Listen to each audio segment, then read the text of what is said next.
En este vídeo vamos a trabajar el concepto de espacio vectorial y este vídeo va a ser una continuación de otro previo en el que también trabajamos estos conceptos de definición de espacio vectorial y de subespacio vectorial. Pero aquí en este vídeo vamos a ampliar con el tema de las ecuaciones de un subespacio, las operaciones que podemos definir en un subespacio y las coordenadas de un vector en diferentes bases. Y sobre todo, una idea muy importante, cómo vamos a poder transformar las coordenadas de un vector en una base B en las coordenadas de un vector en una base B'. Bueno, este es el mapa conceptual que nos va a servir de guía para ir desarrollando todos estos puntos que hemos comentado. Con un poquito más de detalle, nuestro primer punto va a ser definición de subespacio generado por filas. Un segundo punto en el que vamos a trabajar va a ser ecuaciones de un subespacio. Un tercer punto en el que vamos a desarrollar va a ser las operaciones con subespacios. Y un último punto va a ser, como he comentado, las coordenadas de un vector en diferentes bases y la transformación que nos permite pasar de una a otra. Empezamos con el primer punto. Vamos a desarrollar el primer punto, subespacio generado por filas, y vamos a dar una definición. ¿A qué llamamos subespacio generado por filas? Pues muy fácil. Partimos de una matriz A, que será una matriz de dimensión m por n, es decir, va a tener m filas y n columnas, y vamos a fijarnos en cada una de las filas de esa matriz. La primera, A1, la primera fila, nos fijamos que forma un vector. Si nos quedamos con esos n números, ¿por qué n? Porque la dimensión era m por n, es decir, esa matriz va a tener m filas. La primera fila la vamos a llamar A1 y la última fila la vamos a llamar A', y cada una de esas filas, como la matriz de partida tiene dimensión m por n, tiene n columnas, va a estar formada por n números, n escalares. Entonces, estas m filas nos damos cuenta, como digo, que son vectores, y siempre que tenemos una colección de vectores, ya vimos en un vídeo anterior, podemos construir el subespacio generado por esos vectores. Bueno, pues ¿a qué llamamos subespacio generado por filas? Pues al subespacio, que lo llamaremos f de A, al subespacio generado por las m filas de esa matriz. Vamos a ver qué propiedades cumple este subespacio. La primera, muy importante, dice que si al realizar operaciones elementales, recordamos lo que eran operaciones elementales, aquellas que podíamos hacer aplicando el método de Gauss. Entonces, si yo tengo una matriz A y le aplico una serie de operaciones elementales, la voy a transformar en otra matriz B, evidentemente, cuyos números, cuyos escalares van a ser diferentes. Pues, ¿qué me dice esta propiedad? Que si yo construyo el subespacio generado por A y construyo el subespacio generado por la nueva matriz, que es resultado, vuelvo a decir, de esas operaciones, me da el mismo subespacio vectorial. ¿Qué es lo que hacíamos cuando aplicábamos el método de Gauss? Lo que hacíamos era escalonar la matriz. Era una de las funciones que tenía, ¿no?, de las aplicaciones de ese método. Entonces, ahora vamos a considerar que yo parto de una matriz A y consigo una matriz A escalonada. Pues los vectores fila, cuidado, no nulos de E, van a formar una base, y ese subespacio formado por las nuevas filas ya escalonadas va a coincidir con el subespacio. ¿Y por qué decimos vectores fila no nulos? Porque sabemos que al escalonar una matriz, a veces alguna de las filas se nos convierte en todo elementos nulos. Luego ya veremos que esto va a tener relación con el rango del subespacio y con el rango de la matriz. Bueno, para saber, otra propiedad también importante, para saber si dos subespacios engendrados por dos familias de vectores son iguales, ¿qué vamos a hacer? Vamos a pasar de lo abstracto, que son los subespacios, vamos a pasar a algo mucho más concreto, que son las matrices, y que nos permite trabajar de una manera más sencilla. Entonces, bastará ver que esas dos matrices, si las dos matrices cuyas filas son las coordenadas de los vectores de las dos familias, nos dan lugar a la misma matriz escalonada reducida, entonces podemos decir que esos subespacios son iguales. Esto es lo que hacemos normalmente, lo que pasa es que lo estamos exponiendo de una forma más general y más abstracta. Pero es lo que hacemos: tomamos una matriz, la escalonamos a través de operaciones elementales y nos da lugar a una matriz escalonada. Y decimos que los subespacios que genera son los mismos. Ahora aparece en esta cuarta propiedad un concepto muy importante, que es el concepto de rango de una matriz. Bueno, pues el rango de una matriz va a ser el número máximo de vectores filas linealmente independientes. Y además ese número es igual a la dimensión del subespacio que genera. ¿Qué quiere decir esto? Pues algo fundamental que ya conocemos desde el bachillerato, pero que quizá no hayamos sido conscientes. Y es que cuando yo escalonaba una matriz por el método de Gauss, obtenía otra matriz que tenía el mismo rango. De hecho, para calcular el rango de una matriz lo que hacíamos era escalonarla y decíamos que el rango de esa matriz, la última matriz, la escalonada, cuando calculábamos el rango, si por ejemplo nos daba rango 2, decíamos que la matriz de partida tenía rango 2. Sin embargo, no sabíamos un poco por qué teóricamente podíamos hacer esta afirmación. Bueno, pues aquí tenemos la base conceptual para estas cuestiones que habíamos trabajado de una forma numérica, pero sin profundizar demasiado. Comentar también lo que también sabemos, que el rango por filas también lo podemos calcular por columnas. Lo que pasa es que aquí hemos dado la definición de subespacio por filas. Podríamos análogamente definir subespacio por columnas. Bueno, rápidamente vemos un repaso muy rápido de lo que hemos visto. Matriz A de dimensión m por n, una matriz rectangular. Elegimos, nos quedamos con cada una de esas filas que forman vectores que a su vez forman un subespacio que llamamos f de A. Vamos a pasar ahora al segundo punto, que son las ecuaciones de un subespacio. Esto también vamos a trabajar conceptos que ya los conocíamos, pero de una forma mucho más general. Vamos a generalizar, vamos a abstraer. Y vamos a empezar por las ecuaciones cartesianas, también llamadas implícitas de un subespacio. Bueno, pues vamos a partir de un sistema homogéneo de m ecuaciones con n incógnitas. Aquí, evidentemente, la matriz A va a tener dimensión, va a pertenecer a un conjunto, el conjunto de las matrices de dimensión m por n sobre un cuerpo K. Y este sistema es un sistema homogéneo. Recordamos que un sistema homogéneo es aquel que tiene los términos independientes nulos. Sabemos que cualquier sistema homogéneo, como mínimo, va a tener la solución trivial, es decir, porque x igual, el vector nulo va a ser solución a por 0 igual a 0. Entonces, este conjunto, este sistema de ecuaciones va a tener siempre una solución, como mínimo la solución trivial. Por lo tanto, sabemos, y es lo que estamos afirmando, que este conjunto va a formar, el conjunto de las soluciones va a formar un subespacio vectorial. Aprovecho para recordar que los subespacios vectoriales siempre son conjuntos no vacíos, siempre van a tener como poco, como mínimo, el vector nulo. Bueno, pues a estas ecuaciones que yo obtendré al multiplicar la matriz por el vector x, me va a dar un conjunto de ecuaciones que vamos a llamar ecuaciones cartesianas o implícitas. Y este subespacio, y esto es importantísimo, este subespacio que se nos ha generado con las soluciones tiene una dimensión que va a ser la resta de n, que es el número de incógnitas que tenemos en el sistema, con r, el rango de la matriz. Esto parece como muy, pues un poco complicado así de ver, pero vamos a bajar a tierra, vamos a bajar a los sistemas de tres ecuaciones con tres incógnitas, a la geometría que nosotros conocemos en R3, y vamos a ver esas analogías de algo que nosotros conocemos con la teoría que estamos viendo ahora. Vamos a suponer que tuviéramos, como digo, un sistema de tres ecuaciones, un sistema lineal, un sistema homogéneo de tres ecuaciones con tres incógnitas. Sabemos que cada una de esas ecuaciones representaría geométricamente un plano que pasa por el origen. Si nosotros lo resolvemos, podemos tener, como mínimo ya hemos dicho que tendríamos la solución 0, pero vamos a suponer en un ejemplo en el que tuviéramos que esa solución fuese una recta que pasa por el origen.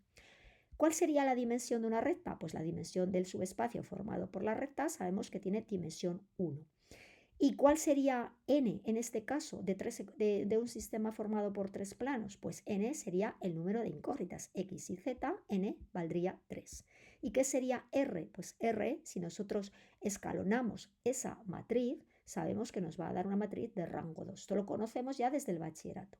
Entonces, fijaos, dimensión del subespacio, que sería la recta, me tiene que salir 1, pues sería n, que es 3 menos 2, n, 3 menos 2, 1, o sea que esta propiedad la estamos, evidentemente no demostrando, pero estamos particularizando para un ejemplo conocido.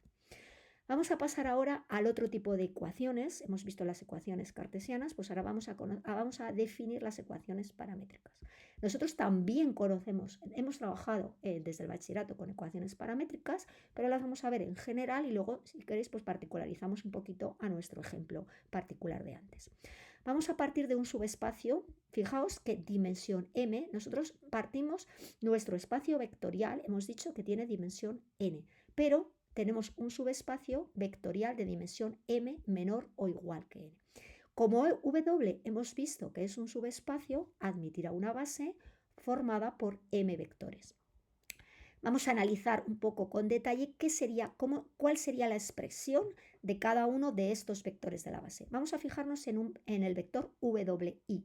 Este vector, como está inmerso en un espacio vectorial de dimensión n, fijaos que sus coordenadas van a tener n números, n elementos.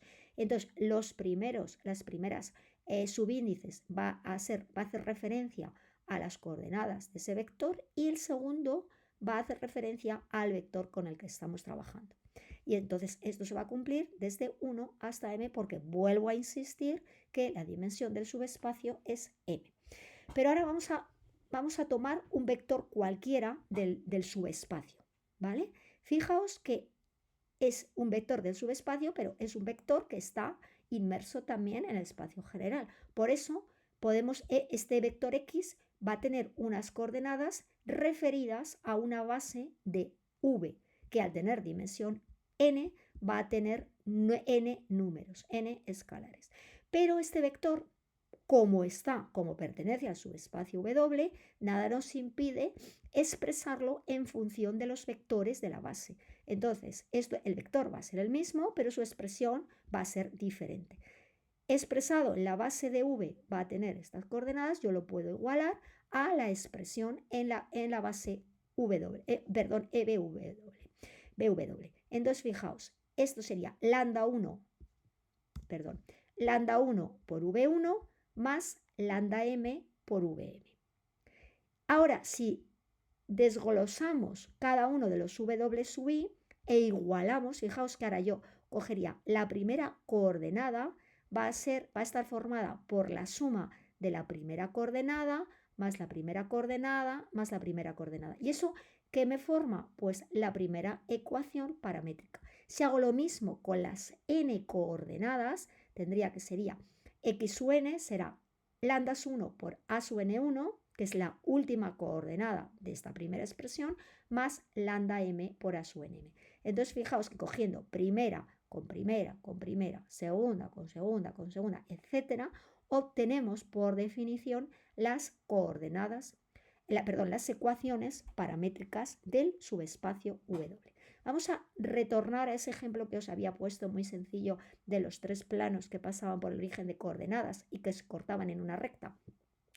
En este caso hemos dicho que nuestro subespacio W sería la recta intersección. Fijaos que tenía dimensión 1. Vamos a ver, ¿cómo sería la base de ese subespacio recta? Pues tendría un único vector porque tiene dimensión 1. Recordamos que la expresión de la recta sería, por ejemplo, x1 o x, por utilizar una notación más habitual, sería x igual a 3t o 3 lambda, y igual a menos 2 lambda, z igual a 4 lambda, que sería lo mismo que si en este ejemplo esta parte se nos iría porque nosotros estamos con un subespacio de dimensión 1 y estamos en un espacio general de dimensión 3. Bueno, no sé si ha quedado un poquito más claro particularizar a algo que nosotros conocemos. Bueno, como antes, también muy rápidamente recordamos, tenemos un sistema homogéneo, n incógnitas, m ecuaciones. Fijaos que el número de incógnitas es la dimensión total del universo en el que estamos trabajando, el espacio vectorial en el que estamos trabajando. Y el número de ecuaciones nos marca el número de restricciones impuestas. Cada ecuación es una restricción.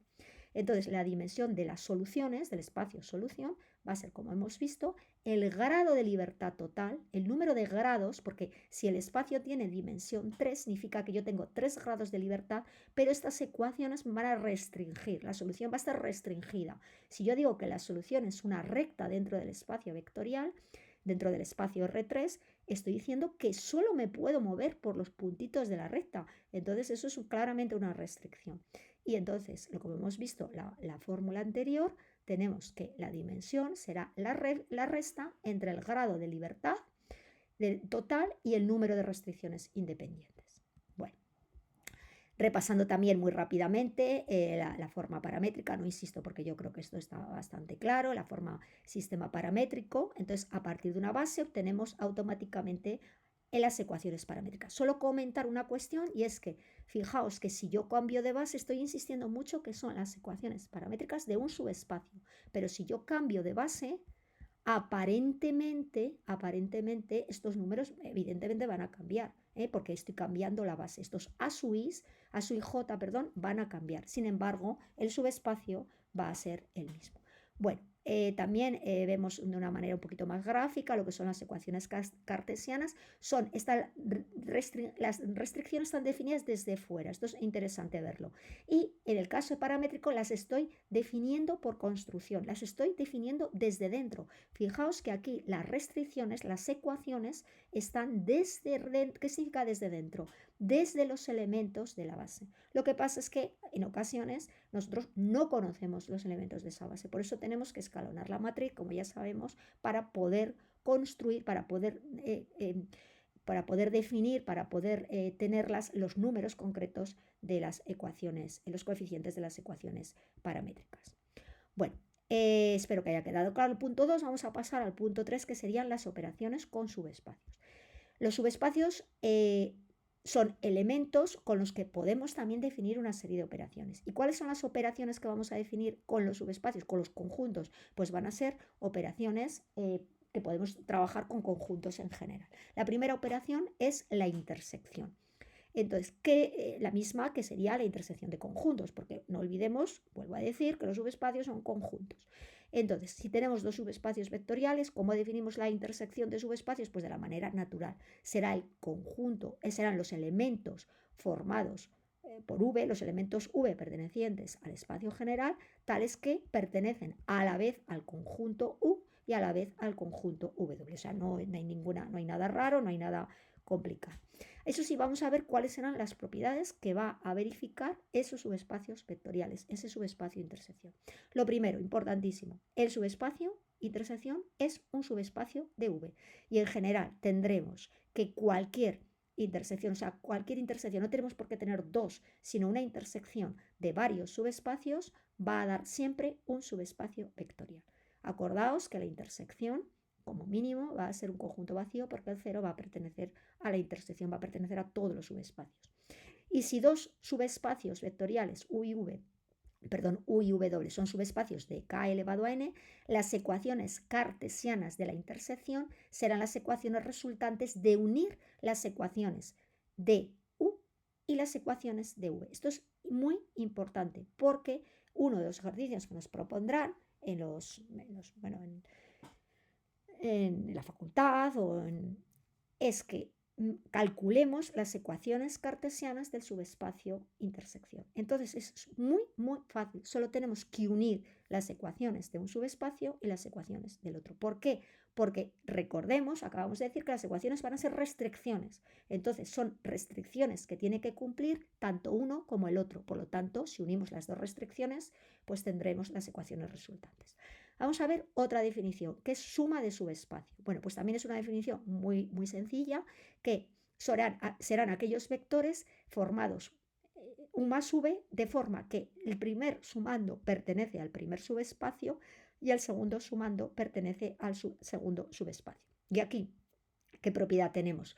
Pues que la suma también es un subespacio, y es un subespacio que contiene al conjunto unión.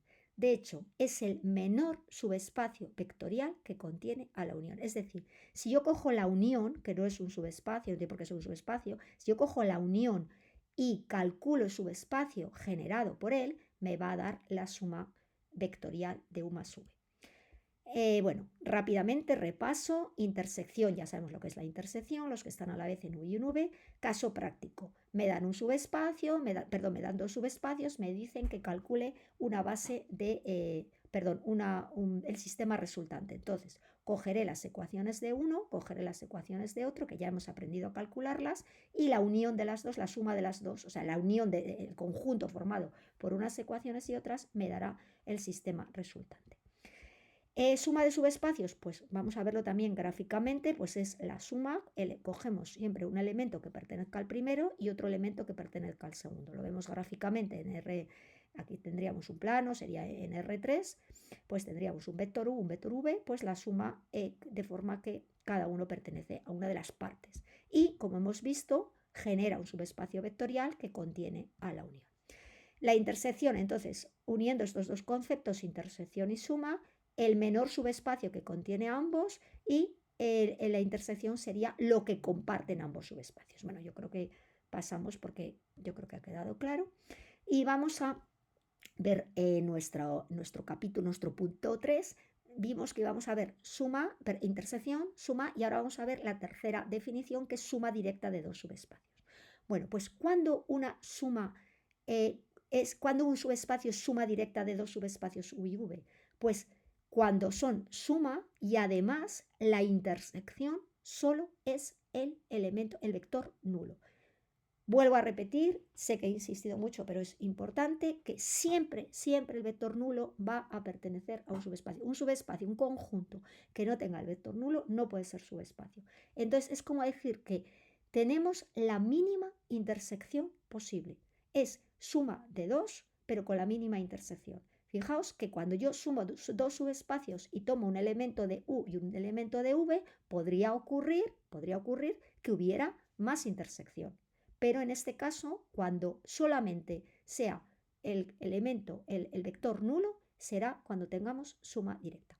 Evidentemente, podéis pensar, ¿podemos sumar más espacios, más subespacios? Por supuesto que sí. Entonces yo puedo tener V descrito como suma directa de n subespacios, que van a cumplir las mismas restricciones y las mismas definiciones. De manera equivalente, voy a tener que es el subespacio generado por la unión y que son disjuntos y que la única intersección será el cero. Vamos a verlo. Esto evidentemente es un ejemplo muy, muy concreto, muy visual, pero no quiere decir que estos sean subespacios, porque es una manera de entenderlo, es un símil. El ajuste perfecto. ¿Qué significa el ajuste perfecto? Que si yo cojo U y V me suman el espacio total y la frontera, en este caso me hemos dibujado con una línea quebrada, sería el vector nulo. Es decir, generan el total sin solapamiento. Bueno, pues vamos a pasar ya al último punto importantísimo, que es el estudio de las coordenadas de un vector en función de su base, las coordenadas, y la matriz que me va a permitir cambiar de base. Bueno, vamos a partir, como siempre, seguimos con nuestro espacio vectorial, que tiene dimensión finita n, y sabemos que la dimensión, lo vimos en el vídeo anterior, que la dimensión, ese número n es un invariante, pero sin embargo yo puedo tener diferentes bases. Tengo infinitas bases. Vamos a suponer que tengo dos bases, B y B'. Y como tenemos dimensión n, estarán formadas por n vectores. Y ahora vamos a coger un elemento, un vector x, que va a pertenecer a V, y voy a ver cuáles son las coordenadas de ese vector x en función de la base B, cuáles son las coordenadas x del vector respecto a la base B', y vamos a ver cómo puedo cambiarlas, cómo puedo transformar, cómo me puedo mover de una base a otra.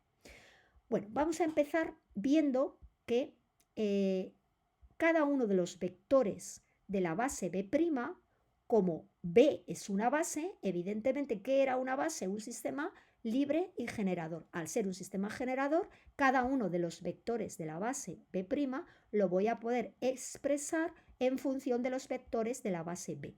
Vamos a ir viendo despacio esta notación. Tenemos, fijaos, el segundo subíndice me va a marcar que estoy en el primer vector. Cuando yo me voy al vector n-ésimo, yo tengo n, el segundo subíndice, n. ¿Y qué representa el primer número? pues me va variando 1, 2n porque son los coeficientes respecto de la base b. Ahora cogemos el vector x que pertenecía a v y hemos dicho que también, como vector que es de v, va a tener una expresión en función de la base b, que le vamos a llamar x1, xn, y va a tener una expresión en función de la base b'. Pero este mismo vector, esta idea ya la hemos trabajado antes en otra diapositiva, yo un vector lo puedo expresar respecto de una base, es el mismo vector, y expresado respecto de la otra base, con coordenadas diferentes. Pero fijaos que nosotros sabemos el cambio de base, aquí tenemos la forma de pasar de una base a otra. Entonces yo, donde ponga S1', voy a poner su expresión, y donde ponga S1', voy a poner su expresión. Ahora haremos operaciones porque yo ahora voy a igualar el coeficiente que tengo aquí de S1, lo voy a igualar con el coeficiente de S1, pero previamente lo que voy a hacer es hacer las operaciones, aplicar la distributiva y agrupar. Lo vamos a ver en otra diapositiva ya agrupado. Fijaos que igualaremos x1 a toda esta expresión, porque será coeficiente de S1, coeficiente de S1, coeficiente de SUN, que es XUN, coeficiente de SUN. Y esto me da unas ecuaciones, un sistema que yo lo puedo expresar en forma matricial. Vamos a ver cómo lo expresamos. Fijaos, muy fácil, de cara luego a los ejercicios. Cojo la primera columna, todos los coeficientes de x1' y los coloco como primera columna. A su 1n, a su nn los coloco como segunda. Fijaos que la notación me permite expresarlo en notación matricial de una manera muy sencilla. Y ahora, si este sistema lo expreso en forma matricial apoyándome en esta matriz P, ¿qué es lo que obtengo? Pues la forma del sistema que ya conocemos, que xb es igual a P por xb'. ¿Qué es lo que me permite esto? Pues si yo conozco las coordenadas del vector en la base B' y conozco la transformación, la matriz que me transforma los vectores de la base B', de la base B, de la base B' en la base B, yo puedo calcular las coordenadas del vector X. Es lo que llamaremos cambio de base. Pero a lo mejor a mí me interesa, yo no conozco las coordenadas de mi vector X en la base B'. Yo conozco las coordenadas de mi vector X en la base B. ¿Qué es lo que puedo hacer? Pues puedo invertir. Esta ecuación la puedo expresar al revés. Observamos que las columnas de P son las coordenadas de los vectores, lo que acabo de decir, pero yo puedo expresarlo al revés. ¿Y por qué puedo expresarlo al revés? Pues porque P es una matriz regular, es invertible. Entonces, si yo calculo su inversa y lo expreso al revés, tengo que P menos 1 será la matriz, ahora no de B' a B, sino de B a B'. Y esto es lo que me va a permitir calcular los cambios de base. Y ya digo que va a ser uno de los ejercicios que nos va a salir en muchísimos ejemplos. Bueno, rápidamente repasamos un repaso ya final, porque ya hemos terminado todo lo que serían los conceptos que queríamos trabajar en este vídeo. Partimos de un vector con sus coordenadas, vemos un ejemplo facilito en R2 que sería en una base además ortogonal, pues sería el vector X sería x1 por S1 más x2 por S2. Repasamos cuáles serían las operaciones, suma y producto por escalar dentro del espacio vectorial y lo que hemos comentado. Partimos de una base que la escribimos en azul y una base B' que la escribimos en rojo. ¿Y cómo relacionamos las coordenadas? Pues lo primero que tenemos es que construir la matriz. Yo tengo que construir la información desde la base conocida, las coordenadas de la base B' en función de los vectores de la base B. Esos coeficientes a su IJ van a ser la clave para la traducción entre bases. Construimos la matriz, como hemos dicho, colocando las nuevas coordenadas de B, van a ser las columnas de este cambio de base. Y tenemos, como hemos dicho, la matriz B, este sería el cambio, conocidas las de B', conocidas las de B, y el cambio al revés. Si a mí me interesa, porque yo conozco las coordenadas en la base B y necesito conocer las coordenadas en la base B', invierto la matriz P, multiplico por la matriz del cambio de base al revés y tendremos las nuevas coordenadas en la nueva base. Entonces, recapitulando, P-1 va a ser la matriz de paso de B a B' y P va a ser la matriz de paso de B' a B. Bueno, pues con esto concluimos este nuevo capítulo sobre los espacios vectoriales. Os agradezco vuestra atención y os invito a que me sigáis en un nuevo vídeo que trabajaremos sobre más temas desarrollados con las aplicaciones lineales y todo lo referente a cuestiones del álgebra lineal.